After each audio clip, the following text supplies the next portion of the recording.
खबर है, रूस यूक्रेन युद्ध के बीच दिल्ली में अहम बैठक होने जा रही है। प्रधानमंत्री मोदी से यूरोपीय संघ की प्रमुख की मुलाकात होगी। ईयू चीफ के साथ 22 हाई लेवल कमिश्नर्स भी मौजूद रहेंगे। ईयू की, यूरोपियन यूनियन की, अमेरिका से बढ़ती दूरी के बीच ये मीटिंग हो रही है, ये बातचीत हो रही है। ऐसे में इसे काफी अहम माना जा रहा है।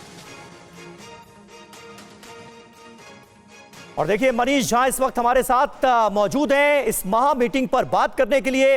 मनीष, क्या होने जा रहा है इस मुलाकात में, जरा हमारे दर्शकों को तफसील से बताएं, क्योंकि उर्सुला वॉन डेर ने मुलाकात की है विदेश मंत्री एस जयशंकर से भी, और उसमें यूरोप को लेकर, रूस को लेकर भारत की फॉरेन पॉलिसी क्या है, इसके बारे में कहीं ना कहीं एक झलक तो दे ही दी गई है। इस मुलाकात में क्या हो सकता है, क्या है इसका प्रमुख एजेंडा, जरा विस्तार से बताएं मनीष।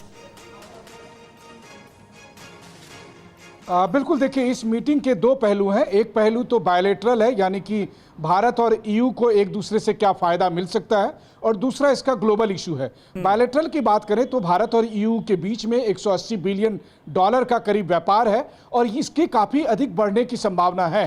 खास करके भारत के लिए ईयू में काफ़ी अपॉर्चुनिटी क्रिएट हो रही है। भारतीय मूल के करीब 15 लाख लोग से अधिक जो है वो यूरोपीय यूनियन के अलग अलग मुल्कों में रहते हैं। बड़ी मात्रा में हमारे प्रोफेशनल्स वहाँ पर हैं, और ईयू की तरफ से जो, जैसे अमेरिका ग्रीन कार्ड देता है, वैसे ही ईयू की तरफ से एक ब्लैक कार्ड इशू होता है, ब्लू कार्ड इशू होता है, और उस ब्लू कार्ड में 20% से अधिक प्रोफेशनल्स केवल भारतीय हैं। तो भारत की नज़र से आप देखें तो बहुत फायदा है कि अगर आप ट्रेड को आगे बढ़ाते हैं, इन्वेस्टमेंट की संभावना बढ़ती है, आर्टिफिशियल इंटेलिजेंस, स्पेस और सिक्योरिटी जैसे मामलों में भारत और ईयू के सहयोग को आप आगे बढ़ा सकते हैं। लेकिन अगर आप ग्लोबल पर्सपेक्टिव में देखें तो यहाँ पर मामला दूसरा बनता है। वो इसलिए क्योंकि अमेरिका अभी ईयू के साथ पीछा छुटाने में लगा हुआ है, वो रूस के साथ ज़्यादा करीब होना चाह रहा है। रूस और ईयू के बीच में खराब संबंध है, तो ऐसे में ईयू की ये उम्मीद है कि भारत के साथ अगर दोस्ती को बढ़ाया जाएगा तो रूस के साथ संतुलन बनाने में आसानी होगी।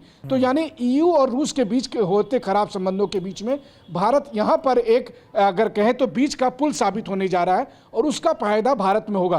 कुल मिलाकर देखा जाए तो आज जो मीटिंग हो रही है, इसके बाद वैश्विक मंच पर भारत की साख और अधिक मजबूत होगी। वो इसलिए क्योंकि भारत रूस के साथ था, भारत अमेरिका के साथ था, और यूरोपीय यूनियन भी भारत को एक रणनीतिक साझेदार मान रहा है। तो आप पूरी दुनिया के नक्शे को देख लीजिए, कोई दूसरा मुल्क ऐसा नहीं है जो अभी सभी पक्षों के साथ आपको एक समान तरह से दिखाई देता है, फिर चाहे वो रूस हो, अमेरिका हो, यूरोपीय यूनियन हो। हाँ, ये बात जरूर है, बिल्कुल सही कहा मनीष आपने। और कहीं ना कहीं भारत की जो विदेश नीति है, जो फॉरेन पॉलिसी है, उसका दमखम अब साफ तौर पर नजर आ रहा है, और ईयू को भी इस बात का एहसास है। बहुत बहुत शुक्रिया मनीष, आगे भी आपसे और जानकारी लेते रहेंगे इस मीटिंग के ताल्लुक से।